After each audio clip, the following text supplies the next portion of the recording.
my name is Lawrence and I'm the Pastoral and Spiritual Care Lead for Ashford and St Peter's NHS Foundation Trust. And I'm pleased to have this opportunity to share with you something of how we, as a trust, are marking Baby Loss Awareness Week this year. This event takes place in October every year and aims to raise awareness about pregnancy and baby loss in the UK. Throughout this week, which for 2020 runs from the 9th to the 15th of October, bereaved parents and their families and friends unite with others across the world to commemorate the lives of babies who died during pregnancy or soon after birth and in infancy. The Baby Loss Awareness Week helps to break the taboo surrounding losing a baby and to hopefully see real improvements in policy, bereavement care and support for anyone affected by the death of a baby. Here at St Peter's Hospital, I'm delighted to work with Zara and Sandra, our two bereavement support midwives, and our hope and intention in this short film is to share with you some of our experience of working with parents who have lost a baby. I'd like to introduce Zara, who's going to read a poem. A dad hurts too. People don't always see the tears a dad cries. His heart is broken too when his child dies. He tries to hold it together and be strong, even though his world's gone wrong. He holds his wife as her tears fall, comforts her through it all. He goes through his day doing what he's supposed to do, but a piece of his heart has been ripped away too. So when he's alone, he lets out his pain, and his tears come like falling rain. His world has crashed in around him, and a world that was once bright has gone dim. He feels he has to be strong for others, but dads hurt too, not just the mothers. He searches for answers, but none are to be found. He hides behind a mask when he is feeling down. He smiles through his tears. He struggles and holds in his fears. But what you see on the outside is not always real. Men don't always show how they really feel. So I'd like to ask a favour of you. The next time you see a mother hurting over the loss of her child, please remember, a dad hurts too. I'd like to introduce Sandra, who is going to read a poem to us. Don't Tell Me by Judy Walker. Please don't tell me you know how I feel unless you have lost your child too. Please don't tell me my broken heart will heal because that is just not true. Please don't tell me my son is in a better place, though it is true, I want him here with me. Don't tell me someday I'll hear his voice, see his face. Beyond today I cannot see. Don't tell me it is time to move on, because I cannot. Don't tell me to face the fact that he is gone, because denial is something I can't stop. Don't tell me to be thankful for the time I had, because I wanted more. Don't tell me when I am my old self, you will be glad. I'll never be as I was before. What you can tell me is you will be here for me, that you will listen when I talk of my child. You can share with me my precious memories. You can even cry with me for a while. And please don't hesitate to say his name, because it is something I long to hear every day. Friend, please realise that I can never be the same, but if you stand by me, you may like the new person I become someday. I had the privilege of meeting Alex and Tom and hearing about their experiences of losing baby Monty. I'm Tom, obviously. This is Alex. We've been together for 7.5 years. We've had three children. Unfortunately, we lost Monty.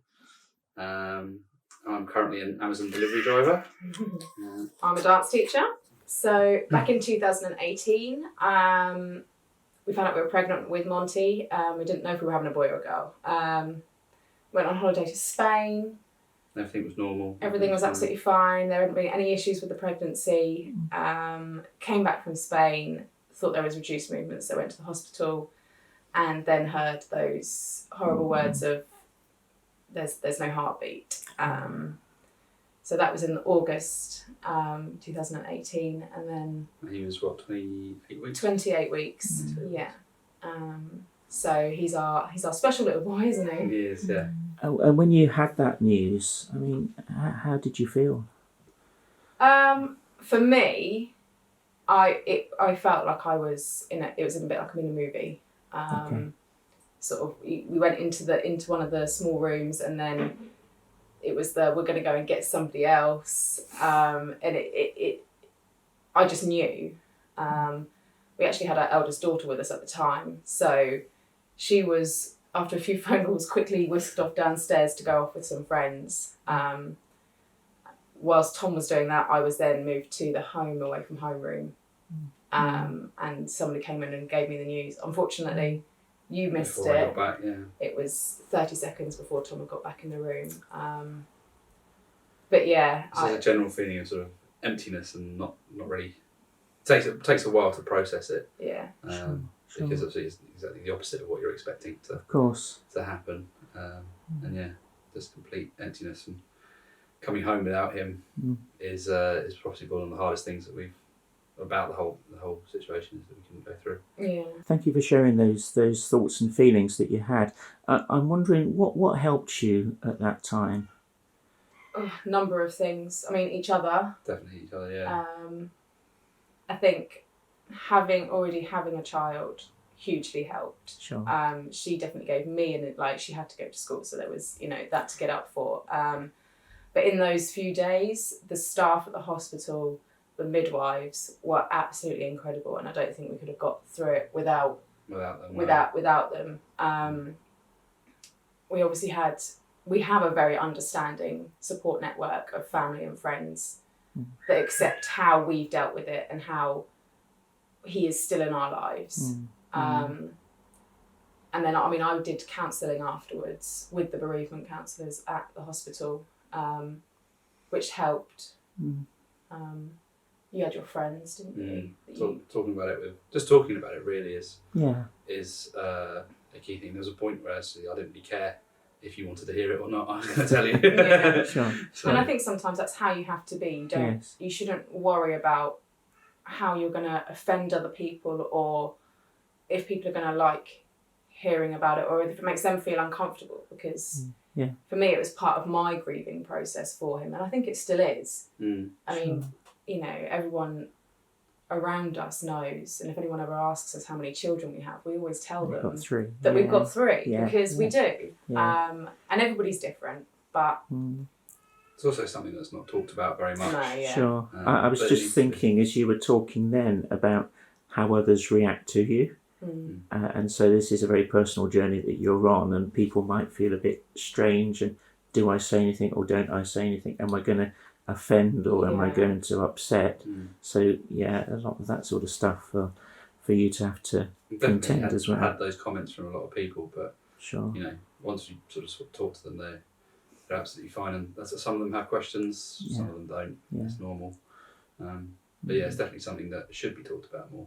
Thank you. 1 in 4 pregnancies don't go to full term. So. What would you like to say to anyone who found themselves in the same situation when you heard that news about Monty? Support one another. Hugely support one another. There are so many things that I wish we had done with Monty. That since now having, other people that I know go through it, I've been able to say, we really wish we'd done this. And they've been able to do it, which is... Okay. It's been hard for me to see them have all these, whether it be photographs or footprints or mementos. Little things like that. I would say make the most. You can never have too much of any of that. Also, just to take your time, deal with it in your own time, how you feel comfortable. What you feel's right for you to do. Don't listen to anybody else and what their opinion is. It's all about how you feel about And this is your journey. Yeah, and I think don't be afraid to. I mean, I've lost a couple of friends through it. I think because they didn't know how to react with it, deal with it, communicate with it. But you have to stay true to you and what works for you. Yeah. Alex, Tom, thank you very much for sharing your story with us. You're welcome. Thank you. As a father to 3 children, I can't imagine what it must have been like for Alex and Tom. And I count it a real privilege to have shared something of their journey as I was invited to lead Monty's funeral, which occurred 2 years ago almost to the day. And as I was reflecting on that time where we gathered around his tiny grave, autumn had begun and the leaves in the churchyard had begun to turn into the glorious browns, yellows and reds that come with the season. I was reminded that in the sun, those colours provide a fleeting beauty, which is vivid and bright and so beautiful. And maybe that provides a glimpse of hope before the dark days of winter set in. The baby's loss that we remember during this week also provided a fleeting beauty, a connection with something bigger than just ourselves. One of my roles here at St. Peter's is to lead our baby funerals each month. And I want to end with some of the words that I sometimes use in that service, which pick up on that theme of connection with something bigger and beyond ourselves. Into the light of the sun we let you go. Into the dance of the stars we let you go. To all who have gone before we let you go. Go safely, go smiling, go dancing home.